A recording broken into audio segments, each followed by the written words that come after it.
क्या आपको याद है कि जब आप 6 साल की उम्र के थे तो आप क्या करते थे? एनीवेज, जब वॉरेन बफेट सिर्फ 6 साल के थे तो वो अपने दादा की दुकान से च्युइंगम लेते और उसे घर घर जाकर कुछ प्रॉफिट में बेच देते थे। इससे उन्हें हर च्युइंगम के पैकेट पर 2 सेंट्स का प्रॉफिट हो रहा था। उसके बाद उन्होंने थोड़ा ज्यादा प्रॉफिट कमाना शुरू किया जब वो एक साथ 20 सेंट की कोक अपने दादा की शॉप से लेते और हर एक कोक को 5 सेंट में बेच देते, यानी टोटल 5 into 5 25 सेंट्स में, जिससे उन्हें 5 सेंट्स का प्रॉफिट होने लगा। बफेट ने यंग एज में ही डिसाइड कर लिया था कि अगर 35 की उम्र तक वो $1 मिलियन नहीं कमा पाए तो वो ओमाहा की सबसे ऊंची बिल्डिंग से छलांग मार देंगे। बचपन से ही वॉरेन बड़े क्यूरियस थे। वो अलग अलग तरह की कैलकुलेशंस करते थे, जैसे कि वो अपने दोस्त को लेके रोड में जितनी भी गाड़ियां जा रही थी उनकी लाइसेंस प्लेट नंबर्स लिखते रहते, क्योंकि उन्हें लगता था कि अगर उनके घर के आसपास चोरी हुई तो पुलिस को वो इन नंबर प्लेट्स को दे देंगे और चोर पकड़ा जाएगा। वो बॉटल कैप्स भी इकट्ठी करते रहते थे, ये देखने के लिए कि लोग सबसे ज्यादा कौन से ब्रांड की कोल्ड ड्रिंक पीते हैं, और उन्हें पता चल गया था कि मैक्सिमम लोग कोका कोला ही प्रेफर करते हैं।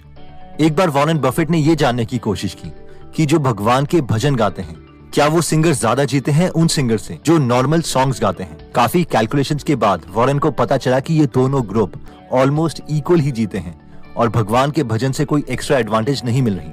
बफेट ने पहली बार अपनी इन्वेस्टमेंट स्टॉक मार्केट में तब करी जब वो सिर्फ 11 साल के थे। इस वक्त वॉरेन के पास $120 इकट्ठे हो चुके थे कोक और च्युइंगम्स बेचकर। वॉरेन ने काफी एनालिसिस करने के बाद सिटीज सर्विस नाम की कंपनी के 3 शेयर्स खरीदे $114.75 में, यानी 6 साल से 11 साल तक उन्होंने जितने भी पैसे कमाए थे वो ऑलमोस्ट इसी कंपनी में इन्वेस्ट कर दिए। इतना ही नहीं, उन्होंने अपनी बड़ी बहन डॉरिस को भी इसमें इन्वेस्ट करने के लिए कन्विंस कर लिया। जैसे ही वॉरेन ने सिटी सर्विस के शेयर्स खरीदे, उसी के कुछ दिन के बाद इसके शेयर्स की वैल्यू कम हो गई और उनकी बहन स्कूल जाते वक्त उन्हें हमेशा टॉन्ट मारती रहती थी कि तूने ही मेरे पैसे डुबोए हैं। लेकिन कुछ दिनों के बाद सिटी सर्विस का शेयर प्राइस बढ़ गया और वॉरेन ने पैसे जल्दी निकाल लिए और खुद के लिए और अपनी बहन के लिए $5 का प्रॉफिट बुक किया। लेकिन कुछ और दिनों के बाद इसी कंपनी का हर एक शेयर $202 का पहुंच गया और वॉरेन ने अपना सबसे पहला लेसन सीखा कि बहुत जल्दी शेयर प्राइस से इफेक्ट नहीं होना चाहिए। इसके बाद वॉरेन बफेट ने न्यूज़पेपर भी सेल करना स्टार्ट किया। उन्हें लगा कोक और च्युइंगम से ज्यादा तो इसमें फायदा है। 14 साल की उम्र में वॉरेन के पास $1000 इकट्ठा हो चुके थे। वॉरेन नंबर्स में तो अच्छे हो गए थे, लेकिन गर्ल से बात करने में वो शर्माते थे, जिसके लिए उन्हें लगा कि उन्हें अपनी फिजिक पर भी काम करना चाहिए। उन्होंने इसके लिए एक डंबल सेट भी खरीदा, लेकिन वॉरेन का कहना था कि कितने भी मैं डंबल से कर्ल मार लूं, मेरी आर्म्स का साइज बढ़ता ही नहीं।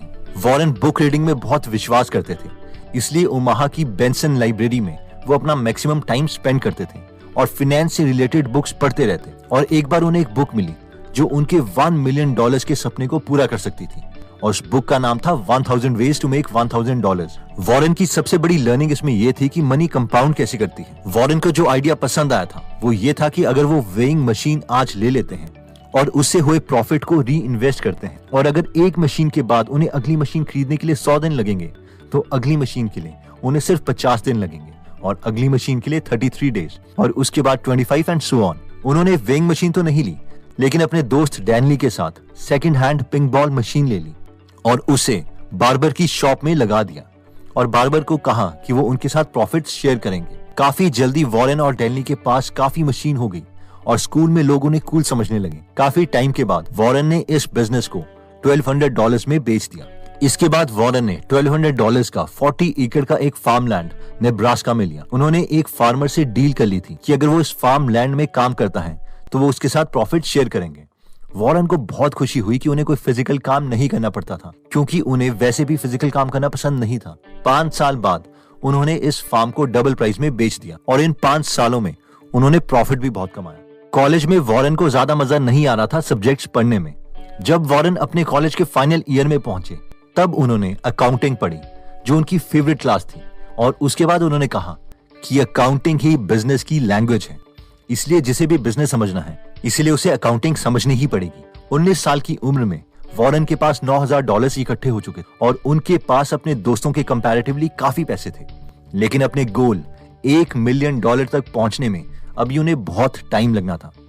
लेकिन फिर बेंजामिन ग्राहम ने 1949 में अपना मास्टरपीस, अपनी बुक लॉन्च की, जिसका नाम था the the intelligent investor. Warren को बेंजामिन के आइडियाज बहुत पसंद आए। उसके बाद वॉरेन ने डिटेल में इंडिविजुअल कंपनीज को पढ़ना स्टार्ट कर दिया, जैसे कि Moody, Standard and Poor's manual. Warren ने सोचा कि अब वो अपनी पढ़ाई स्टैनफोर्ड से करेंगे, लेकिन स्टैनफोर्ड ने उन्हें रिजेक्ट कर दिया।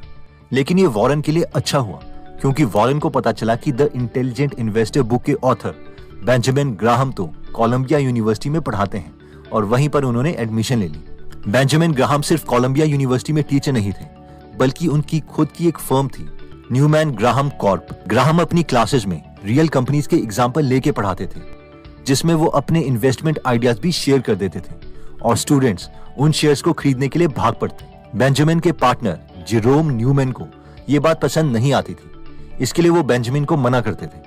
लेकिन बेंजामिन का कहना था कि कोई बात नहीं, हम वैसे भी बहुत पैसे कमा रहे हैं। वॉरेन बफेट पहले स्टूडेंट थे जिन्होंने बेंजामिन की क्लास में A+ लिया था, क्योंकि बेंजामिन ने किसी भी स्टूडेंट को A+ आज तक नहीं दिया था। बेंजामिन एक कंपनी के चेयरमैन भी थे, जिसका नाम था गवर्नमेंट एम्प्लॉय इंश्योरेंस कंपनी, और ये कंपनी थी जो बाद में गाइको बनी, जो कि एक इंश्योरेंस बिजनेस था जिसमें वॉरेन ने काफी इन्वेस्ट किया और उन्हें प्रॉफिट भी बहुत हुआ।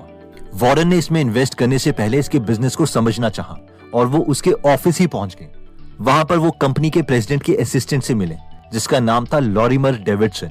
बफेट उनसे सवाल पर सवाल पूछते रहे और कन्विंस होने के बाद वॉरेन ने अपने जितने भी पैसे थे उसमें से 65% पैसे इसी कंपनी में इन्वेस्ट कर दिए। 1 साल के बाद गाइको का शेयर प्राइस 1.5 टाइम्स हो गया और वॉरेन ने अपने सारे पैसे निकाल लिए। वॉरेन को दुख हुआ कि वो अपनी इन्वेस्टमेंट स्किल से लड़कियों को इंप्रेस नहीं कर पाते थे, लेकिन 1950 में वॉरेन की छोटी बहन ने वॉरेन के लिए एक लड़की के साथ डेट फिक्स करवा दी, जिसका नाम था सूजी थॉमसन।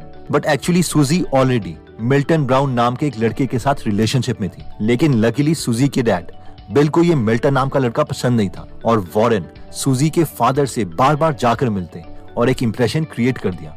और फाइनली वॉरेन ने सूजी से 1952 में मैरिज कर ली। अपने हनीमून में भी वॉरेन कंपनीज की एनुअल रिपोर्ट्स लेके गए थे। 1958 में वॉरेन ने एक घर खरीदा $38,000 का, जिसे वो अपनी सबसे बड़ी बेवकूफी बताते हैं, क्योंकि उन्हें लगता था कि $38,000 अगर वो कंपनीज में इन्वेस्ट करते तो उन्हें रिटर्न बहुत ज्यादा आता। बिलियनियर बनने के बावजूद वॉरेन बफेट आज भी उसी घर में रहते हैं।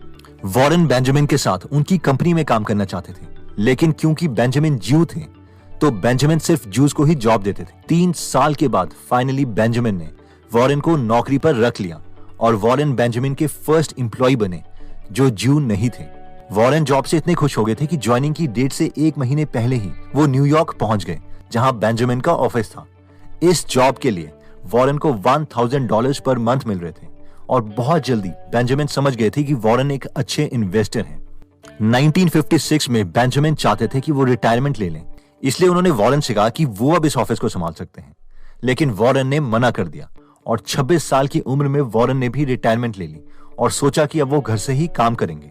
इसके बाद वॉरेन ने कंपनी खोली जिसका नाम था बफेट एसोसिएट्स लिमिटेड, जिसमें वॉरेन बफेट के 7 फैमिली मेंबर्स और फ्रेंड्स ने मिलकर $1,05,000 इन्वेस्ट किए थे और वॉरेन ने सिर्फ $100। डील ये थे कि वॉरेन पैसे इन्वेस्ट करेंगे, कोई उनसे नहीं पूछेगा कि वो किन कंपनीज में इन्वेस्ट कर रहे हैं। अगर किसी को पैसे निकालने या डालने हैं तो वो सिर्फ दिसंबर के महीने में अलाउ किया जाएगा और प्रॉफिट्स या लॉसेस को स्प्लिट किया जाएगा। कई लोगों को लगा कि वॉरेन कोई फ्रॉड कर रहे हैं, पर ऑब्वियसली आज हमें पता है कि ऐसा कुछ नहीं था। वॉरेन की फीस देने के बावजूद सबको 1957 से 1961 तक इंडेक्स से भी 10.2% ज्यादा का रिटर्न मिला। वॉरेन पैसे मैनेज करने में बहुत फेमस हो गए थे और 1961 तक उन्होंने टोटल 10 ऐसी पार्टनरशिप फर्म्स खोल दी थी और 1962 में वॉरेन बफेट ने इन सब पार्टनरशिप फर्म को कंबाइन करके एक ही बना दिया और उसका नाम दिया बफेट पार्टनरशिप लिमिटेड। और 32 साल की उम्र में वॉरेन 1 मिलियन इन पार्टनरशिप से कमा चुके थे और उन्होंने खुद से किया हुआ वादा पूरा किया कि वो 35 की उम्र से पहले मिलियनेयर बनना चाहते हैं। वॉरेन अभी तक सिगार बट स्ट्रैटेजी यूज करते थे, जिसे इस एग्जाम्पल से समझा जा सकता है। जैसे कि अगर कोई सिगरेट फेंक देता है आधी पी के, तो उसमें से 1 या 2 पफ और लिए जा सकते हैं। यानी कुछ ऐसी कंपनीज ढूंढो जो ऑलमोस्ट डूब रही हो, लोग उसको लेके बहुत ज्यादा पेसिमिस्टिक हो जाएं और उसके शेयर प्राइस इतने डिक्रीज हो जाएं कि वो सस्ते में मिलने लगे और उससे प्रॉफिट कमा लिया जाए। अब ये स्कीम जब कम पैसे इन्वेस्ट करने होते हैं तो चल पड़ती है, लेकिन वॉरेन का पोर्टफोलियो जैसे जैसे बढ़ने लगा उनके लिए ज्यादा पैसे स्ट्रैटेजी में इन्वेस्ट करना मुश्किल हो गया, क्योंकि छोटी कंपनीज जो इस रूल को फॉलो करे वो मिलती ही नहीं थी। लेकिन फिर उन्हें एक डिनर पार्टी में मिले चार्ली मंगर। चार्ली और वॉरेन के इंटरेस्ट सेम थे, तो वो जल्दी कनेक्ट कर गए। चार्ली मंगर ने वॉरेन बफेट की स्ट्रैटेजी को चैलेंज किया और कहा कि डूबती हुई कंपनी के शेयर्स बहुत ही सस्ते में खरीदने से बेटर ये है कि हम अच्छी ग्रोइंग कंपनीज के शेयर्स उसकी इंट्रिंसिक वैल्यू से थोड़े कम प्राइस पे खरीदें। और ऑब्वियसली अब हम जानते हैं कि वॉरेन और चार्ली की आज तक यही स्ट्रैटेजी। इसी स्ट्रैटेजी से वॉरेन की net worth as of December 2020 $85.6 billion बन चुकी है। तो दोस्तों, अगर आप भी वॉरेन बफेट की तरह 1000 वेज टू मेक $1000 पढ़ना चाहते हैं तो आप गीगल एप्लीकेशन में ये बुक समरीज सुन सकते हैं प्रीमियम मेंबरशिप लेके, या फिर आप 130 से ज्यादा बुक समरीज फ्री में हिंदी और इंग्लिश में सुन सकते हैं। तो अगर आपको यकीन है कि investment in your mind is more important than investment on shoes और क्लोथ्स, तो आप बुक्स में इन्वेस्ट कर सकते हैं।